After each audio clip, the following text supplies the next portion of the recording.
அனைவருக்கும் வணக்கம். இது நம்ம YouTube channel trading view Tamil. இதில் டெய்லி மார்க்கெட் எப்படிலாம் ட்ரேட் ஆகிறதுக்கான வாய்ப்புகள் இருக்குது.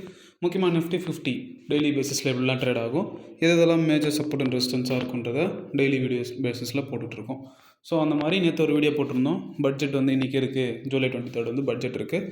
ஸோ மார்க்கெட் எப்படிலாம் ட்ரேட் ஆகிறதுக்கான வாய்ப்புகள் இருக்குது, எதெல்லாம் மேஜர் சப்போர்ட் அண்ட் ரெசிஸ்டன்ஸாக இருக்கிறதுக்கான பாசிபிலிட்டிஸ் இருக்குன்னு போட்டிருந்தோம். ஸோ நம்ம போட்டிருந்த மாதிரி மார்க்கெட் அது நம்மளுடைய லெவல்ஸில் ட்ரேட் ஆகிருக்கா இல்லையா, இல்லை மார்க்கெட்டில் என்ன நடந்திருக்கு, நிறைய நியூஸஸ் இருக்குது, நெகட்டிவ் நியூஸஸ் தான் மார்க்கெட்டுக்கு இருக்குது. ஸோ அதை எல்லாத்தையும் பார்த்துட்டு நாளைக்கு பேங்க் நிஃப்டியோட எக்ஸ்பைரி இருக்குது. ஸோ நாளைக்கு நிஃப்டி 50க்கு எதெல்லாம் மேஜர் சப்போர்ட் அண்ட் ரெசிஸ்டன்ஸாக இருக்குன்றதையும் இந்த வீடியோவில் பார்த்துடலாம். ஸோ இதுதான் நம்ம கொடுத்த இந்த லெவல்ஸ் வந்து நேற்று சப்போர்ட் ஒன்றா வந்து 24,460, அது கீழே மார்க்கெட் போச்சுன்னா 24,194, அதுக்கும் கீழே மார்க்கெட் போச்சுன்னா 24,000ன்றது ஒரு மேஜர் சப்போர்ட்டாக இருக்கும் அப்படின்னு நம்ம வீடியோவில் சொல்லியிருந்தோம். ஸோ இன்றைக்கி மார்க்கெட் பார்த்திங்கன்னா நல்லாவே ஓப்பன் ஆச்சு. ஸோ இந்த இடத்துல பாசிட்டிவாகவே ஓப்பன் ஆகிட்டு அகைன் நம்மளோட சப்போர்ட் ஒன்னில் வந்து சப்போர்ட் எடுத்துகிட்டு அகைன் மேலே போக தான் ட்ரை பண்ணிகிட்டு இருந்துச்சு. எது வரைக்கும்னா பட்ஜெட் வந்து சொல்கிறதுக்கு முன்னாடி, அதாவது ஒரு 11 o'clock வரைக்கும் மார்க்கெட் நல்லாவே தான் இருந்துச்சு. அதுக்கப்புறமேட்டா தான் கேபிட்டல் கெயின் டேக்ஸ்ன்னு சொல்லிட்டு நம்ம ட்ரேடர்ஸ்க்கு வந்து ஒரு அப்டேட் கொடுத்தாங்க. அந்த இதில் வந்து எப்படி ஒரு ஃபால் நடந்திருக்கு பாருங்கள். நம்மளுடைய சப்போர்ட் டூவை பிரேக் பண்ணிட்டு போகிற மாதிரி போயிட்டு இருந்தாலும் மறுபடியும் மார்க்கெட் வந்து எங்கே ஓப்பன் ஆச்சோ அங்கே தான் க்ளோஸ் பண்ணியிருக்காங்க. ஒரு 30 பாயிண்ட் தான் டவுனில் க்ளோஸ் பண்ணியிருக்காங்க. ஸோ இதனால தான் இந்த வாரம் வந்து இன்டிசிஷன், எந்த முடிவையும் எடுக்க முடியல நம்மளால். மார்க்கெட் மேலே போகுமா இல்லை கீழே போகுமா அப்படின்றத நம்மளால் வந்து ப்ரிடிக்ட் பண்ண முடியல. அதனால தான் இது வந்து மட்டும் இன்டிசிஷன் வீக்குன்னு நம்ம சொல்லிக்கிட்டு இருந்தோம். ஸோ அதுக்கப்புறம் ஒரு விஷயம் சொல்லலான்னு நான் எப்பயுமே சொல்கிறது தான், மார்க்கெட் ஏறும்போது பொறுமையாக ஏறும், இறங்கும்போது சடனாக இருக்கும் அப்படின்னு சொன்னேன். எக்ஸாக்டாக பார்த்தீங்கன்னா ஒரே ஒரு 15 minute கேண்டில் இறங்கியிருக்கா. அதுக்கப்புறம் அந்த 15 minute கேண்டிலை கேட்ச் பண்ணுறதுக்கு மார்க்கெட்டுக்கு எத்தனை கேண்டில்ஸ் தேவைப்பட்டிருக்கு பாருங்கள். 1 2 3 4 5 6 7 8 9 10, ஒரே ஒரு ரெட் கலர் வெர்டிக்கல் ஃபால் ஆனது கேண்டிலை கவர் பண்ணுறதுக்கு 10 கேண்டில், அதாவது கிட்டத்தட்ட ஒரு 2-3 மணி நேரம் கிட்ட மார்க்கெட் வந்து நடந்தால் தான் அந்த ஒரு ரெட் கேண்டிலில் வந்து நம்மளை சேஸ் பண்ணி மேலே போக முடியும். ஸோ இதனால தான் நான் அடிக்கடி சொல்கிறது, மார்க்கெட் ஏறும்போது பொறுமையாக ஏறும், இறங்கும்போது வேகமாக இறங்கும் அப்படின்னு சொல்லிட்டு. ஓகேங்களா? ஸோ நம்ம எக்ஸ்பெக்ட் பண்ண மாதிரி நம்மளுடைய சப்போர்ட் ஒன்னில் ஓப்பன் ஆகிட்டு சப்போர்ட் ஒன்னில் சப்போர்ட் எடுத்துகிட்டு மறுபடியும் அங்கே சஸ்டெயின் பண்ண முடியாமல் நம்மளுடைய நியூஸ்க்கு ஏற்ற மாதிரி தான் மார்க்கெட் ரியாக்ட் ஆகிருக்கு. ஓகேங்களா? இப்போ அதுதான் மேஜராக இருந்ததுனால நியூஸ் தான் மேஜராக வச்சு எல்லோரும் ட்ரை பண்ணியிருப்பாங்க. ஸோ இறங்கிட்டு மறுபடியும் மேலே போயிருக்கு. இதுதான் வந்து ரொம்ப முக்கியமான விஷயம். ஏன் மேலே போச்சு அப்படின்னா, நான் வீடியோவில் சொல்லுவேன், FIIS, அதாவது foreign institutional investors, domestic institutional investors, அவங்கெல்லாம் எப்படி ட்ரேட் பண்ணுறாங்க, அவங்க எந்த மாதிரியான பொசிஷன்ஸ் வச்சுருக்காங்க அப்படின்னு பார்க்கும்போது FIS வந்து லாங்கில் இருக்காங்க. ஓகேங்களா? லாங்கில் இருக்காங்கன்னா இப்போ என்ன நியூஸ் வந்தாலும் அவங்க எந்த ஒரு சான்ஸும் எடுக்கலை. நான் லாங்கில் இருக்கேன்னா நான் லாங்கில் இருக்கேன்.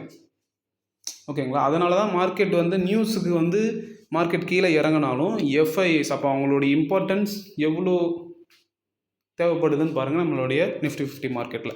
ஸோ FIS ஸ்ட்ராங்காக இருந்ததுனால மறுபடியும் ரெக்கவரி ஆகிடுச்சு இன்றைக்கி. ஓகேங்களா? இதுக்கப்புறம் பெரிய எந்த ஈவெண்ட்டும் கிடையாது.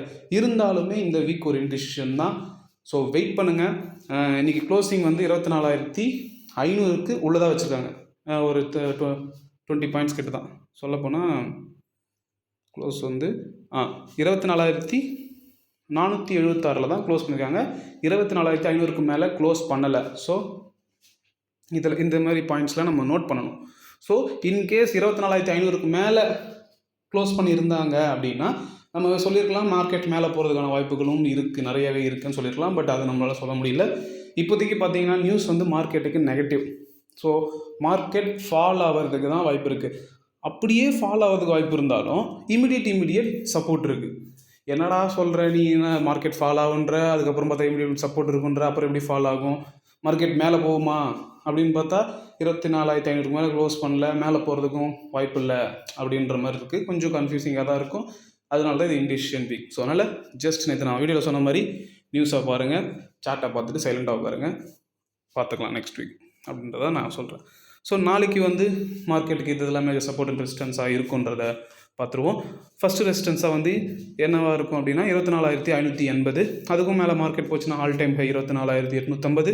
அதுக்கும் மேலே போச்சுன்னா 25,000 தான் மார்க்கெட்டுக்கு ரெசிஸ்டன்ஸ். சப்போஸ் மார்க்கெட் கீழே இறங்குதுன்னா இன்றைக்கி வந்து டேலோ 24,080. அதுக்கும் கீழே மார்க்கெட் போகுதுன்னா 23,984. அதனால தான் இமீடியட் சப்போர்ட்னு சொன்னேன். ஸோ அதுக்கும் கீழே மார்க்கெட் போகுதுன்னா 23,666 வரைக்கும் போகிறதுக்கான பாசிபிலிட்டிஸ் இருக்குது. ஸோ மார்க்கெட் அப் ட்ரெண்ட் வருதுன்னா 25,000க்கு மேலே க்ளோஸ் ஆனால் மட்டும்தான் மார்க்கெட் மேலே வர்றதுக்கான பாசிபிலிட்டிஸ் நிறையவே இருக்குது. ஸோ எல்லாத்தையுமே நீங்கள் கோத்ரூ பண்ணணும். வெறும் சார்ட்டை மட்டும் சப்போர்ட் ரெசிஸ்டன்ஸ் ஜோனை மட்டும் வரைஞ்சிட்டு போயிட்டால் ப்ராஃபிட் பண்ணிட முடியாது. ஸோ என்னென்ன ஈவெண்ட்ஸ் நடக்குது, என்னென்ன நியூஸ் அப்டேட்ஸ் வருது, நான் சொன்ன மாதிரி FIS என்ன பண்ணுறாங்க, DIS என்ன பண்ணுறாங்க, ஸோ எல்லாத்தையுமே கொலாபரேட் பண்ணும்போது உங்களுக்கு ஒரு ஐடியா, ஒரு விஷன், ஒரு வியூ கிடைக்கும். ஓகேங்களா? அது மட்டும் இல்லாமல் இது எல்லாமே என்னுடைய தனிப்பட்ட வியூ தான். நான் எப்படி நிஃப்டி 50 பார்க்குறேன், நான் எப்படி மார்க்கெட் அனலைஸ் பண்ணுறேன்றதை வச்சு தான் நான் உங்களுக்கு வீடியோவாக சொல்லிகிட்ருக்கேன். ஸோ நீங்களும் பர்சனலாக மார்க்கெட்டை அனலைஸ் பண்ணுங்கள், டெக்னிக்கலாக அனலைஸ் பண்ணும்போது உங்களுக்கு ஒரு ஐடியா வரும். அது கூட நம்மளுடைய வீடியோ ஏதாவது ஒரு இடத்துல உங்களுக்கு யூஸாக இருந்தால் ரொம்பவே நல்லாயிருக்கும். அதுக்கு முன்னாடி நீங்களோட ரியல் மணியை வச்சு ட்ரேட் பண்ணுறதுக்கு முன்னாடி ஒரு 3 months பேப்பர் ட்ரேடிங் பண்ணுங்கள். பேப்பர் ட்ரேடிங் பண்ணும்போது தான் உங்களுக்கு ஸ்கில்ஸ் அண்ட் எக்ஸ்பீரியன்ஸ் டெவலப் ஆகும். அப்போ தான் மார்க்கெட்டில் என்ன நடக்குது, அதுக்கேற்ற மாதிரி நம்ம எப்படி அதுக்கு ரியாக்ட் பண்ணணும், எல்லாமே உங்களுக்கு வந்து பேப்பர் ட்ரேடிங்கில் மட்டும்தான் உங்களுக்கு கற்றுக்க முடியும். நீங்கள் ரியல் மணியை வச்சு பண்ணிங்கன்னா கண்டிப்பாக லாஸ் ஆகிறதுக்கான வாய்ப்புகள் நிறையவே இருக்குது. நீங்கள் 3 months பேப்பர் ட்ரேடிங் பண்ணிவிட்டு உங்களோட ஃபினான்ஷியல் அட்வைசரை கன்சல்ட் பண்ணிவிட்டு உங்களோட ரியல் மணியை வச்சு ட்ரேட் பண்ணுங்கள். ஓகேங்களா? ஸோ இதுதான் நாளைக்கான லெவல்ஸ். ஒரு ஸ்க்ரீன்ஷாட் எடுத்து வச்சுக்கோங்க, இல்லை பேப்பரில் நோட் பண்ணி வச்சுக்கோங்க. நாளைக்கு உங்கள் ட்ரேடிங் செஷனில் இது எந்த அளவுக்கு உதவியாக இருக்குன்றதை பார்ப்போம் நாளைக்கு வீடியோவில். ஓகேங்களா? ஸோ அவசரப்படாதீங்க, பொறுமை ரொம்ப முக்கியம். ஏன் வந்து ட்ரேடிங்கை பற்றி பேசாமல் மார்க்கெட் நாளைக்கு எப்படி போகும், கீழே வருமா மேலே வருமா, அதை பற்றி அதிகமாக நம்ம வீடியோவில் பேசுகிறதில்ல. நான் சொல்கிறதே வந்து என்ன நான் சொல்கிறேன் அப்படின்னா, பொறுமையாக இருங்க, பிஸ்னஸாக பாருங்கள். மார்க்கெட் ஏறும்போது பொறுமையாக ஏறும், இறங்கும் போது தான் சடன் ஃபால் இருக்கும். மார்க்கெட் கூடவே ட்ராவல் பண்ண கற்றுக்கோங்க. இந்த விஷயத்தை தான் நான் அடிக்கடி சொல்லிக்கிட்டு இருப்பேன். ஃப்யூச்சர்லேயும் நான் அதான் சொல்லுவேன். ஏன்னா ட்ரேடிங் என்றைக்கு வேணால் பண்ணிக்கலாம், எப்போ வேணால் ப்ராஃபிட் எடுத்துக்கலாம். லாஸ் ஆகும், ப்ராஃபிட் ஆகும், அது மேட்ரு இல்லை. ஸோ என்ன நடக்குது பிஸ்னஸில் அதை கண்டுபிடிச்சாதான் நம்ம ஒரு பேட் டே இல்லை ஒரு பேட் வீக்கில் இருந்தால் கூடமே அதை நம்ம ஓவர் கம் பண்ணி வர முடியும். இப்போது நீங்கள் எவ்ரி வீக் டெய்லி ட்ரேட் எடுக்கிற ஒரு பர்சனாக இருந்துட்டீங்கன்னு வச்சுக்கோங்களேன், பொறுமை இல்லாமல் எவ்ரிடே நான் ட்ரேட் எடுத்தே ஆகணும்பா அப்படின்ற ஒரு பர்சன் ஒரு மென்டாலிட்டியில் நீங்கள் இருந்தீங்கன்னா கண்டிப்பாக நீங்கள் அதில் லாஸ்ட்டில் தான் இருப்பீங்க. ஸோ மார்க்கெட் கூட ட்ராவல் பண்ண கற்றுக்கணும். மார்க்கெட் இறங்குதா, இப்போ இன்றைக்கி மார்க்கெட் இறங்குதான்னு பார்த்தோம், வெயிட் பண்ணணும். நிறைய பேர் வெயிட் பண்ணியிருக்க மாட்டாங்க. இந்த ஃபஸ்ட்டு கேண்டில் வரும்போதே என்ன ஆகியிருக்குன்னா, மார்க்கெட்டு கீழே வர ஆரம்பிச்சிச்சு, ட்ரேட் எடுத்துருப்பாங்க. அந்த கேண்டிலுக்கு அடுத்த கேண்டில் ட்ரேடிங்கோட எண்டு செஷன் வரைக்குமே மார்க்கெட் மேலே தான் போயிட்டு இருந்துச்சு. ஓகேங்களா? ஸோ அதனால தான் பொறுமையாக இருக்கணும். பொறுமையாக இருக்கும்போது தான் மார்க்கெட்டில் என்ன நடக்குன்னு தெரியும். அது கூட சேர்ந்து நம்ம எப்படி ட்ராவல் பண்ணலான்றது ஒரு ஐடியா நமக்குள்ளே எடுத்துகிட்டு வர முடியும். ஓகேங்களா? ஸோ எப்பயுமே சொல்கிறது தான், பொறுமையாக இருங்க, சேஃபாக ட்ரேட் பண்ணுங்கள், அவசரப்படாதீங்க. நாளைக்கு எப்படி மார்க்கெட் நடந்திருக்குன்றதை நாளைக்கு வீடியோவில் பார்ப்போம். நன்றி, வணக்கம்.